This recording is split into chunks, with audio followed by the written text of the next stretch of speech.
Disrespect rarely announces itself with drama. It arrives in ordinary moments. A comment with an edge, a tone that carries dismissal, a look that quietly communicates contempt, and something shifts inside you. The body tightens, the mind sharpens. A surge of heat, tension, urgency, not because of the words alone, but because of what they ignite beneath the surface. Pause for a second and notice this carefully. Was it truly the sentence that disturbed you, or the reaction that rose instantly before reflection had any chance to intervene? Most people believe they are upset by what happened, yet what destabilizes them is often the internal chain reaction that follows. The meaning assigned, the story formed, the impulse to respond, defend, retaliate. Disrespect is brief, but the mental aftermath can last hours. And here lies the question that almost no one asks. Why can a single moment, a few seconds of friction, gain such disproportionate power over your emotional state? Because what hurts is not always the event. It is what the event awakens. Remaining calm under disrespect is widely misunderstood. It is not submission, not weakness, not passive tolerance. It is a form of internal discipline that very few people truly develop. When someone speaks to you with disrespect, the disturbance does not enter through their words. It emerges through your interpretation, your judgment, your automatic emotional response. The event happens outside. The turbulence is generated within. This distinction is subtle, yet decisive. Epictetus teaches in the Enchiridion of Epictetus that some things are within our control and others are not. The behavior of others has never belonged to your domain. Their tone, their opinions, their impulses move according to their own conditioning. But your response, that territory remains yours. The tragedy begins when this boundary is forgotten, when an external stimulus is allowed to dictate an internal state, when provocation becomes command, when reaction becomes obedience disguised as expression. To train calmness, then, is not to change people. It is to stabilize perception, to see clearly what is happening inside you at the moment of impact, to interrupt the unconscious reflex that equates disrespect with danger, humiliation, or threat to identity. Because once perception steadies, something unexpected occurs. Disrespect may still appear, but it no longer governs. Why disrespect feels like a threat? Disrespect does not wound the skin, yet the body reacts as if something physical has happened. The heartbeat accelerates, muscles contract, breathing shifts. A wave of defensive energy surges through the system before a single deliberate thought is formed. Why? Because the mind does not interpret disrespect as mere sound or behavior. It reads it as a signal, a potential reduction of status, a challenge to identity, a subtle suggestion of being diminished in the social hierarchy. To the nervous system, this is not abstract. It resembles danger. Long before modern society, social rejection and loss of standing carried survival implications. The brain still carries that ancient wiring. When someone disrespects you, the system detects a threat not to your safety, but to your position, your image, your psychological sense of self. And the reaction is immediate. Defend, correct, retaliate, restore balance. Marcus Aurelius writes in Meditations of Marcus Aurelius, Book 8, that the mind is disturbed not by events, but by the view it takes of them. The problem is not that disrespect occurs. The problem is that the brain labels it as an emergency requiring instant response. But observe the distortion carefully. Is your life truly under attack? Or is your ego responding to a perceived injury? Most disrespectful moments are not existential threats, yet the body mobilizes as though they are. This mismatch between reality and interpretation is what generates emotional escalation. The insult is brief. The physiological storm is prolonged. And once this mechanism becomes visible, a new possibility emerges.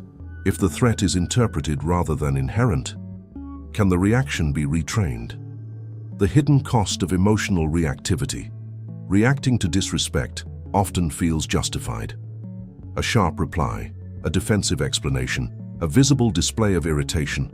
In the moment, it can feel like strength, like reclaiming ground, like refusing to be diminished. But look deeper.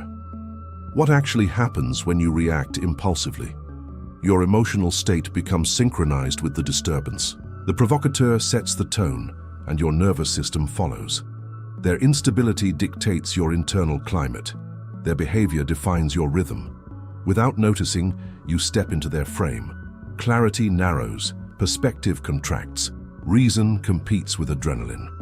Seneca warns in Letters from a Stoic that anger, even when deserved, is a temporary madness. Not because it lacks cause, but because it disrupts judgment. Emotional reactivity reduces your ability to assess proportion, intention, and consequence. And the cost does not end with the exchange. Long after the moment passes, the mind continues the conflict, replaying the scene, reconstructing better responses, feeding irritation through memory. The body may leave the situation, yet psychologically, you remain inside it. Energy is consumed twice, first in reaction, then in rumination. There is also a subtler loss. When someone provokes and you react predictably, a pattern is reinforced. They learn how to move your emotions. You confirm that your internal state can be triggered on demand. Who then holds leverage?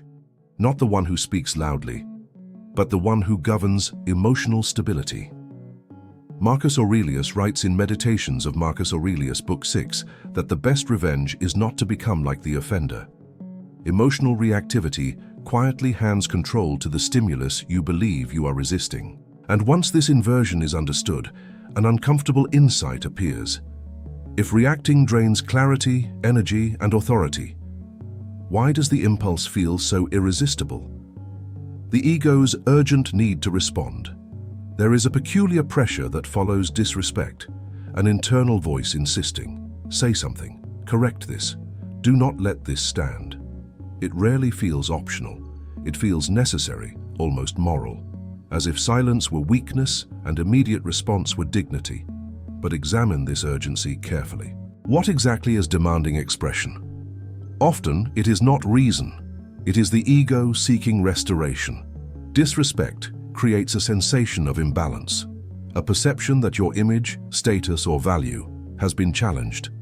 The ego interprets the moment as a loss that must be repaired through reaction. Defend yourself, reassert yourself, recover position. Epictetus teaches in Discourses of Epictetus that it is not things themselves that disturb us, but the opinions we form about them. The ego's distress is born from a silent interpretation. I have been diminished. From this belief emerges compulsion. You replay arguments internally, craft responses, imagine confrontations. Even when no reply is given externally, the mind continues answering, defending, justifying. Why? Because the ego equates non-response with defeat. Yet this equation is deeply flawed. Not every unanswered provocation is surrender. Not every reaction is strength. Many responses are not chosen. They are discharged. Automatic attempts to relieve the discomfort of a bruised self-image. Seneca writes in On Anger that the greatest remedy for anger is delay, because time exposes what urgency hides. The ego's demand for immediate reaction disguises itself as courage, while often functioning as emotional reflex. And here lies the turning point. If the need to respond is not always rational, can dignity exist without reaction? Most people believe they lose their calm because someone was rude, unfair, disrespectful. But consider a more unsettling possibility. You did not lose control because of the disrespect.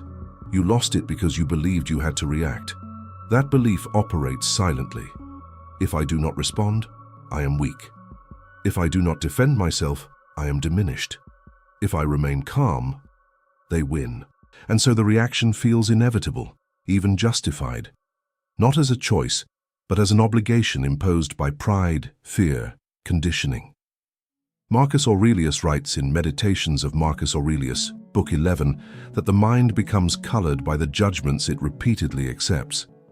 When the mind accepts the idea that provocation demands response, emotional captivity is established. Because now anyone can command your state. A tone triggers irritation. A comment triggers anger. A gesture triggers defensiveness, not through force, through predictability. The disturbing truth is this: many people are not emotionally overwhelmed by events.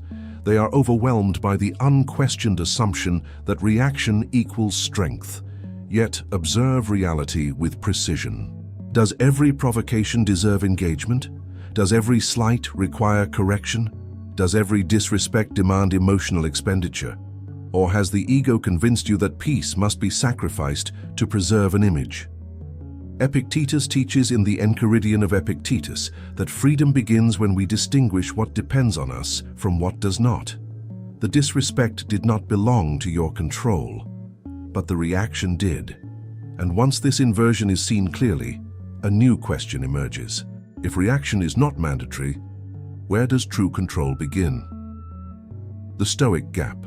Space between stimulus and reaction. Between what happens and how you respond, there is a space, almost invisible, often ignored, yet decisive.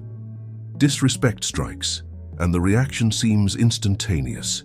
Irritation, tension, defensiveness surge forward with such speed that it feels like a single event, but it is not. First comes the impression, then comes the judgment, then comes the emotional response. Epictetus explains in Discourses of Epictetus that impressions arrive uninvited, but assent remains ours. The initial sensation is automatic, the interpretation is not. This is the Stoic gap, the fraction of awareness where freedom either collapses or is reclaimed. When the gap is absent, reaction governs. The stimulus dictates the state. Emotion precedes reflection. Words are spoken that later require regret, repair, or rumination. When the gap is present, something shifts. You notice the surge without obeying it. You observe the impulse without becoming it. Marcus Aurelius writes in Meditations of Marcus Aurelius, Book 5, that you always possess the option of not forming an opinion about the event. Not denial, not passivity, but suspension of immediate judgment, because judgment fuels escalation. This is intolerable. This is an attack. This demands response. Remove the instant verdict, and the emotional charge begins to loosen. The pause is not weakness. It is intervention, a deliberate refusal to let the primitive brain dictate the narrative, a reclaiming of cognitive authority before emotion crystallizes into action. And here lies the discipline. Calmness under disrespect is not created in the moment of insult. It is created in the moment you detect the reaction forming, which leads to a deeper realization. If the interpretation shapes the disturbance, can disrespect itself be seen differently? Reframing disrespect. Without self-deception. Reframing is often misunderstood. It is not pretending disrespect is kindness, not convincing yourself that hurtful behavior is acceptable, not forcing artificial positivity onto a negative experience. It is seeing more clearly. When someone behaves with disrespect, the instinctive interpretation is immediate and personal. They are attacking me. They are diminishing me. They are questioning my worth. But pause, is that always true? Marcus Aurelius writes in Meditations of Marcus Aurelius, Book 9, that wrongdoing arises from ignorance. People act from their conditioning, their emotional state, their insecurities, their habits of perception. Disrespect frequently reflects the speaker's inner disorder, not your value. Fatigue, frustration, envy, defensiveness, unresolved resentment. Yet the mind collapses complexity into a single conclusion. This is about me. Epictetus teaches in the Enchiridion of Epictetus that events are not inherently insulting. They become so through interpretation. The behavior may be objectively rude, but the meaning assigned, humiliation, threat, injury to identity, is constructed internally. Reframing restores proportion. Instead of, I am being diminished, you see, a person is expressing their state. Instead of, this is intolerable, you see, this is unpleasant, but not destructive. Instead of, I must respond, you see, I can choose the most intelligent response. This is not denial. It is precision. You are not distorting reality. You are correcting the exaggeration created by emotional reflex. Disrespect loses part of its destabilizing force when it is no longer interpreted as a verdict on your worth, and an unexpected shift occurs. The emotional charge weakens, the urgency softens, clarity returns, which opens the door to a powerful inversion. If calmness can be maintained, what kind of power does that represent? Calm as a form of dominance. Calmness under disrespect is rarely perceived correctly. Many assume it is passivity. Others interpret it as lack of courage. Some mistake it for emotional suppression. But in reality, sustained calmness is one of the clearest signals of internal strength. When someone attempts to provoke you, they are not merely expressing themselves. They are, consciously or not, testing your emotional stability, seeking a reaction, measuring your thresholds, attempting to pull you into an emotional exchange, and most people comply instantly. Voice rises, tone hardens, posture shifts. The provocateur sets the field. The reaction confirms their influence. Now observe the alternative. You remain composed, your voice stays measured, your expression remains steady. Something subtle but powerful happens. The dynamic destabilizes.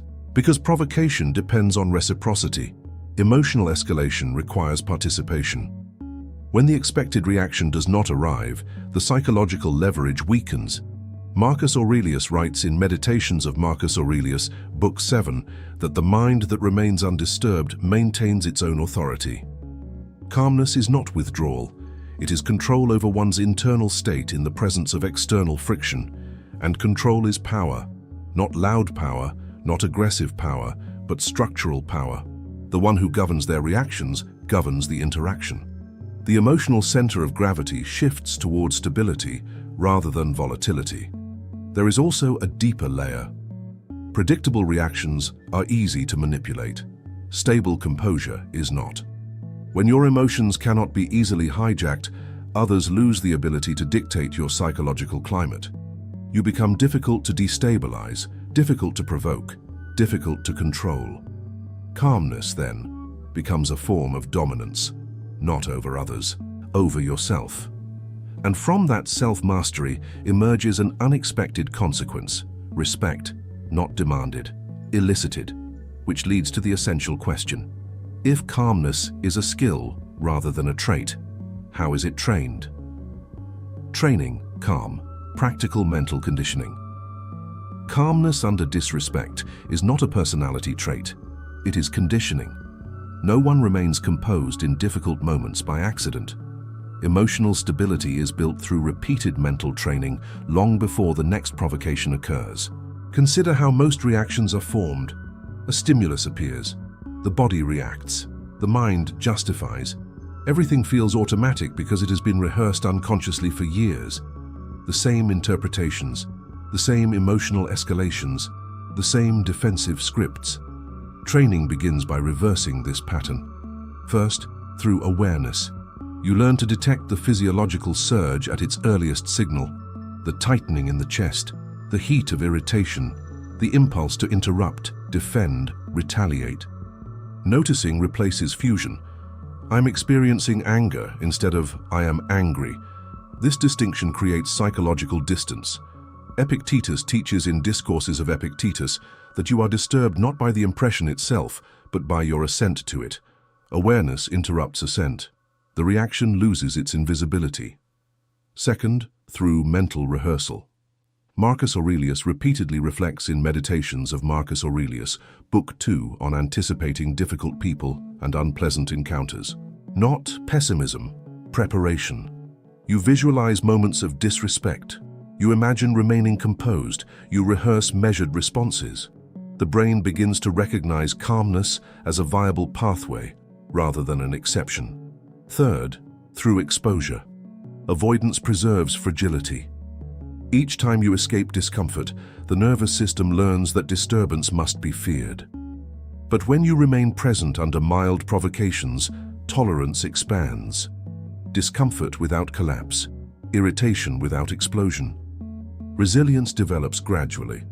Finally, through reinterpretation, you challenge the silent beliefs that fuel reactivity. Disrespect must be corrected. Calmness means weakness. reaction proves strength, replacing them with more accurate perceptions. Not every provocation deserves engagement. Stability is strength. Composure is control. Calmness is not suppression.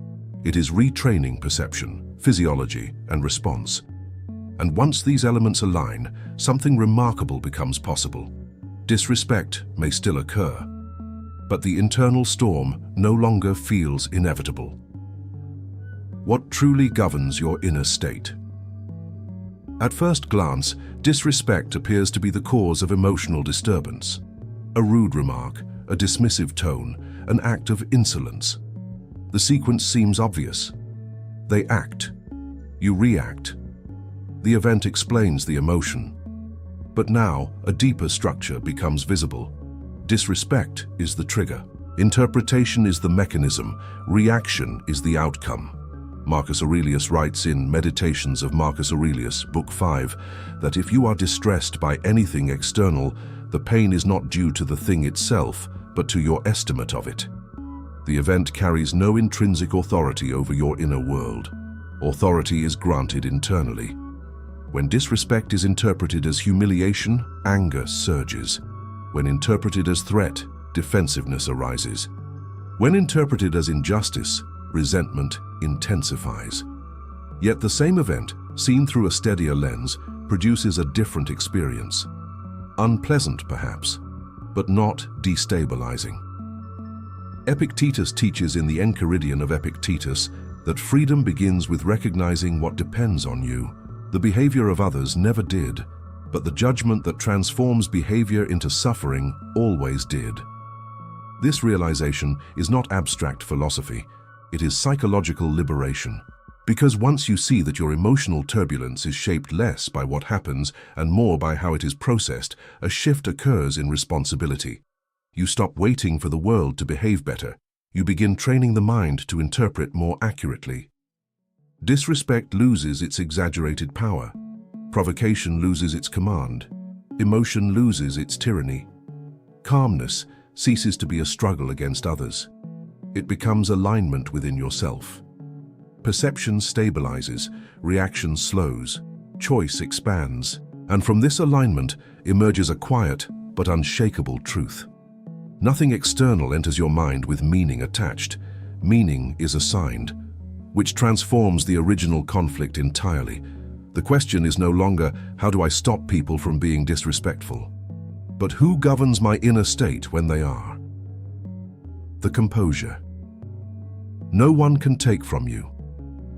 There will always be moments you cannot control. People who speak carelessly, voices charged with irritation, gestures shaped by ego, impatience, insecurity. The world does not pause to accommodate your preference for respect, but there is something it cannot touch without your permission. Your inner posture. Marcus Aurelius writes in Meditations of Marcus Aurelius, Book 4, that the tranquility of the mind depends on ordering your thoughts rightly, not on arranging the behavior of others, but on governing the judgments formed within yourself. Calmness under disrespect is not built by chance. It is built by remembering, in the precise moment of friction, what truly belongs to you, not their tone, not their opinion, not their behavior, only your response. When this boundary is lived, rather than merely understood, a different kind of strength emerges, one that does not need to assert itself loudly, defend itself aggressively, or prove itself reactively.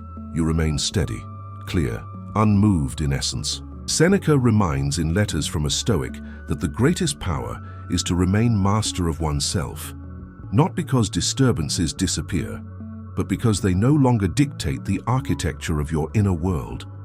Disrespect may still knock, but it no longer enters unchallenged, because now there is space, discernment, choice, and in that choice lives dignity untouched by provocation.